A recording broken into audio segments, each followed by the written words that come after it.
મિત્રો હું છું મહેન્દ્ર સૂર્ય. આપણે કિર્ગિસ્તાન યુનિવર્સિટી ઓફ સાઉથ એશિયા આ તમે જોઈ શકો છો.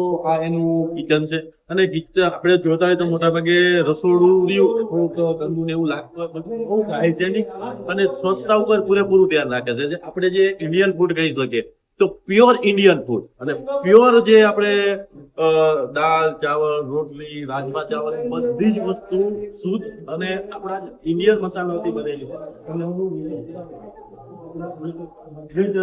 બધી વસ્તુઓ જે છે આની અંદર તમે જો આજે બધા આપણા જે મરી મસાલા અને इंडियन मसाले हैं। जीरा सूखा धनिया हल्दी मिर्च नमक ये देखिए हमारे पास पाकिस्तानी है इंडियन है ये એવરેસ્ટ મસાલા આપણે જે ભારતની અંદર જે આપણે જે ખાઈએ છીએ એ જ એવરેસ્ટ મસાલા છે. ये देखो આ સંભારના મસાલા છે. આ બધી જ વસ્તુઓ જે ભારતની અંદર મળે છે આપણને એ બધી જ વસ્તુઓ અહીંયા available છે. પાકિસ્તાન અને ભારતના જે મરી મસાલા છે એ બધી જ વસ્તુ મળે છે. એટલે જે ખાવામાં જે કાંઈક તકલીફ થવી જોઈએ ને એ કાંઈ જ પ્રોબ્લેમ આપણને અહીંયા કિર્ગિસ્તાન યુનિવર્સિટી ઓફ સાઉથ એશિયામાં નથી થવાનો. તમે જોઈ શકો છો પ્યોર વેજ ભોજન પણ અહીંયા મળે છે. બેન છે એ ડુંગળી આપણી જે કેવી એ કાંદા સુધારી રહ્યા છે. સામે સલાડ કર્યું છે ગાજરનું અને કોબીજનું. અને જે રસોઈમાં જે રોટલી બનાવશે એ પણ તવા રોટલી સામે જે તવા છે અને બની ગઈ છે, કઢી બની ગઈ છે.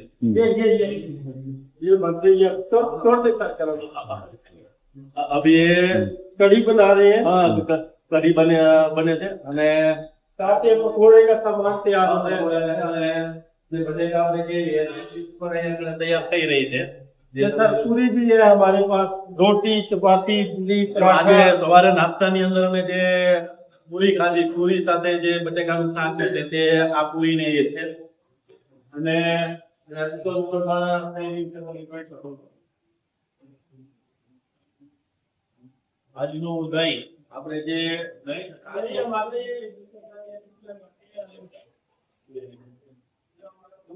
ખાસ વસ્તુ એ છે કે આપણે દૂધ મેળવીને અહીંયા કણે જ દહીં બનાવવામાં આવે છે. ક્યાંથી બહારથી વેચાતું દહીં લાવવામાં આવતું નથી.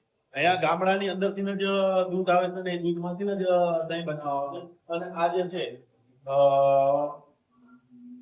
જે પણ રોટલીનું જે તંદૂર રોટી આવે એનું ચૂલો બનાવીને મૂકવું છે. જે તમે જોશો તો પણ એકદમ ક્લીન અને બધી રીતે પરફેક્ટ વસ્તુ આપણને અહીંયા આગળ જોવા મળશે. આપણે અહીંયા રોટલી લોટ બાંધવાનું મશીન પણ તમે જોઈશો. ટૂંકમાં રસોડું આપણે જોઈએ તો પરફેક્ટ આપણા ઇન્ડિયન છોકરાઓને અને ખાસ કરીને ગુજરાતી છોકરાઓને કઈ તકલીફ ના પડે એટલું રસોડાની સંપૂર્ણ વસ્તુઓ છે. ગર્લ્સ અને બોય બંને જગ્યા છે બોયઝની જગ્યા છે. તો થેન્ક યુ સો મચ.